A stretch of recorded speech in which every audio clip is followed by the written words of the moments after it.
Hello বন্ধুরা, good morning জানিয়ে আজকে সকালটা শুরু করছি। সূর্য দেবতাকে প্রণাম করতে গেছিলাম, কিন্তু দেখলাম আমাদের পাড়ায় এত জল জমেছে, সূর্য দেবতাকে না প্রণাম করে বৃষ্টি দেবতাকেই প্রণাম করতে হচ্ছে। তাই জন্য বৃষ্টি দেবতাকেই প্রণাম করে শুরু করলাম দিন। টিফিন বানানো শুরু করে দিলাম, কারণ বর কাজে বেরিয়ে গেছে, বৃষ্টির মধ্যে ছাতা নিয়ে বেরিয়ে গেছে কাজে, কারণ ওকে তো অফিসে যেতেই হবে। তাই জন্য ছেলের জন্য এখন ডিম কষা রুটি করে নিলাম, করে এবার তাড়াতাড়ি বাজার বেরিয়ে যেতে হবে, প্রচণ্ড পাড়ায় জল জমে।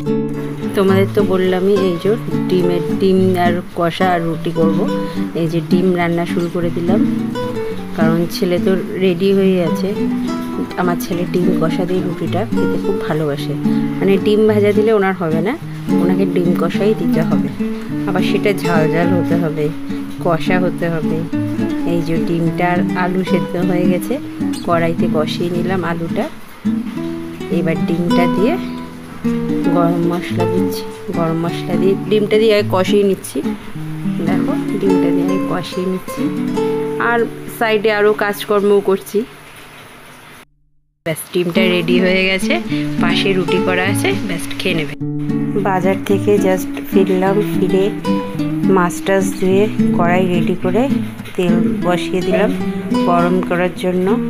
তারপরে যেই তেলটা গরম হয়ে গেল, মাছটা বসিয়ে দিলাম। দেখো ঘড়িতে এখন বাজে 11টা 15। এদিকে চিকেনটাও ম্যারিনেট করে রেখে দিয়েছি, আর কিছুটা চিকেন একটু কিমা করে রেখে দিয়েছি, কারণ রাত্রিরে একটু চাউমিন করব।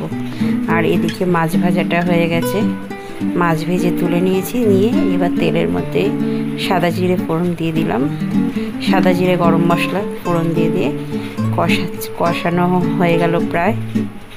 কষাতে কষাতে একটু অন্যদিকেও কাজটা সেরে নিলাম, তারপরে মাছটা কষানোতে দিয়ে দিলাম। মাছটাও প্রায় রেডি হয়ে এসছে, গরম মশলা দিয়ে নামিয়ে নেব। এবার পাকোড়ার জন্য তেলটা আবার হিটে বসালাম। চা দিয়ে পাকোড়া খেতে বৃষ্টির মধ্যে খুবই ভালো লাগে। চামচে করে পাকোড়াগুলো, ওর যে ব্যাটারটা বানিয়ে নিয়েছি ওগুলোর মধ্যে চুবিয়ে রেখেছিলাম চিকেনগুলো। এবার আস্তে আস্তে এক চামচ করে চিকেনগুলো কড়াই তেলের মধ্যে দিয়ে দিচ্ছি ভাজবার জন্য। পাকোড়াটা রেডি হয়ে গেলে ছেলে আর আমি বেশ মা ছেলে জমিয়ে পাকোড়াটা খাবো, খেতে খেতে গল্প করবো তোমাদের সাথে। আর দেখো একটা একটা করে পাকোড়া তেলের মধ্যে ছাড়ছি, আর ওদিকে তো ছেলে রেডি হয়ে বসে আছে, কতক্ষণে ওকে আমি পাকোড়াটা দেবো আর ও খাবে।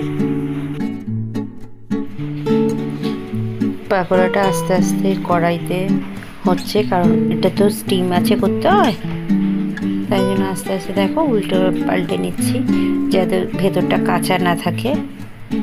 ভালো করে উল্টে পাল্টে নিতে হয়।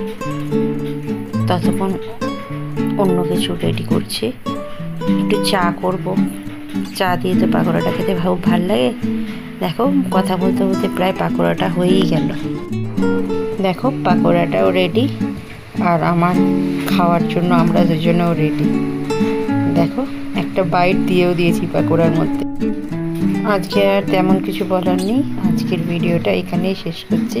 পরের ভিডিওতে দেখাবে।